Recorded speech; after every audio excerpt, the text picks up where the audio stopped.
SABc News economics reporter Amina Akram is there and joins us live. Very good afternoon to you, Amina. Just give us context about that conference and also talk to us about how the issue of cybersecurity may have been highlighted throughout the course of the day.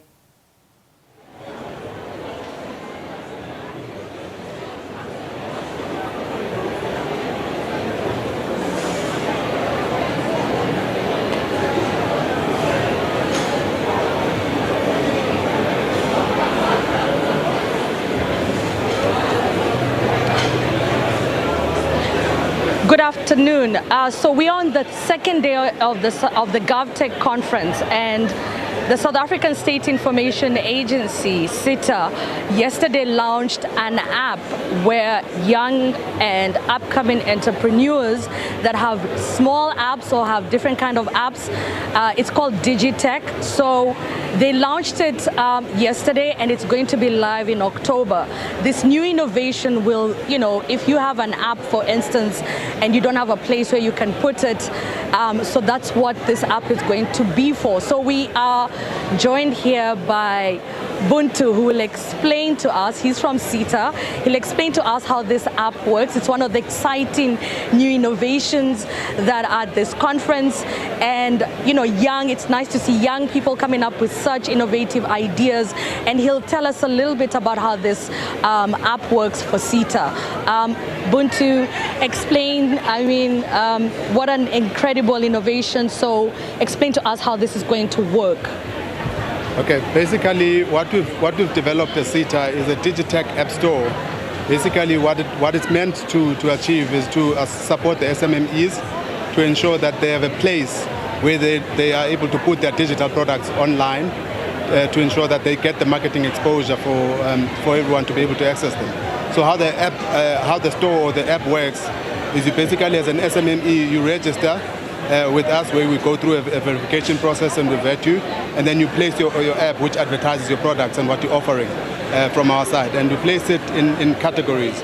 Then secondly, from that point of view, then what happens from our side, we then approve, obviously looking in line with the different policies and the vetting process. Once that's approved, then your app is advertised on our app store, where you are then able to get access through the government users across South Africa and even Africa. And then from a user perspective, you then have one-stop shop where you are able to access South African services in ensuring that whatever service you want, so it's not purely just on ICT, it's any service that you want, where there's an app available for it, you then go there, you purchase the app, you log in, and you make your payment and you buy the app, and it's then accessible on your phone from that perspective.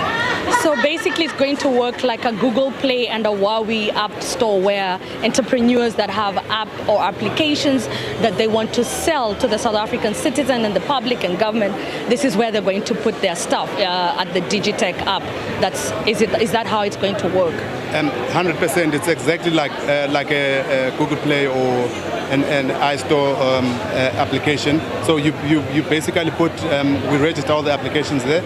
What we're also making available is that the actual app itself is available on those platforms as well. So it will be available on those platforms where you can download the app. But it is a platform for our SMEs. So what we've done is, because what we're trying to do is to ensure that they get the exposure that they require, because as an SME, what they struggle with is exposure and marketing their products, where they have to pay for certain services. So what we're doing as a South African government is we're giving them a free app store, where they're able then to make sure that they get the growth and the exposure that they require on their side, on this for free from our side. So there you have it, new opportunities from Sita, and there has been some discussions at the conference this week. Today, one of the highest discussions has been about cybersecurity and breach of, when you put your stuff on the internet, is it safe? We saw an uptick of, for instance, breaching of institutions and government institutions at the height of COVID-19, where nobody was spared. All consumers, businesses, everybody's that was online, their information was breached, and basically everybody was caught off guard. Government yesterday saying they want to move their data to cloud. Are they ready for this? You know, we are trying to get our systems into one place. Africa talking about putting their data in one place. Are we ready for this? All this is all about cybersecurity, and it's been one of the topics at the conference today that was debated. Solutions, people want to find solutions. And I am here with Carlos, he's an IT cybersecurity expert. He's going to talk to us about all this information that is hanging in the cloud. Is it information that is safe? Do we have the applications, information, and all the software available for us to make our security safe? So Carlos is going to join us. Carlos, are we ready? Is government ready for taking its information and their data to cloud? What are your thoughts about it? So I think you know, it's important to understand that data moving to the cloud, it can be safe, right? It's about controls. It's about understanding how you manage the cloud, the data in the cloud, and so it's not just offloading the data and going that way. It's about the tool sets and the controls that you put there. So, like I said to you, it can be safe, but you need some tools and things. It's not just this direct put it there and it's safe. Well, we saw a lot of breaches during COVID, at the height of COVID. That's when we had all this Liberty, Standard Bank, the banking system, the transport, even Transnet was not spared. Are they ready? You know, do we have softwares available? Have everybody come to speed with this cybersecurity issue, or are there still challenges? There'll always be challenges, and I think that's the reality. So, you know, yes, I think it was a wake-up for a lot of businesses around the world. COVID changed the game for everybody, and when you start looking at things like ransomware and those things, we're not spared. It's a global phenomenon.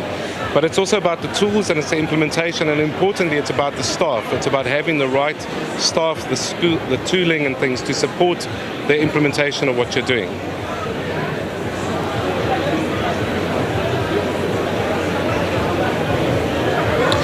And lastly, just to talk about basically at this conference, what have we learned as government, as institutions? What are there softwares that we can put in place to deal with the cybersecurity? So I think from a government perspective, you know, there's a lot of vendors here, including ourselves.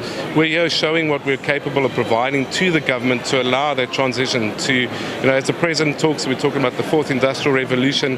As we head on that route, the tools today will help us as South Africans and the government get to that point safely and looking after the data and the citizens of South Africa, but allowing us to secure ourselves for the future as well. So it's been a phenomenal conference. Thank you. So consumers and businesses told to keep the information safe, find softwares, talk about the challenges. Those are some of the issues that we're talking about today. Obviously, tomorrow we will discuss about skills, but cybersecurity is a very contentious issue at this conference, and everyone looking for solutions, South Africa and Africa. Amina Akram giving us an update from KwaZulu-Natal, Durban there.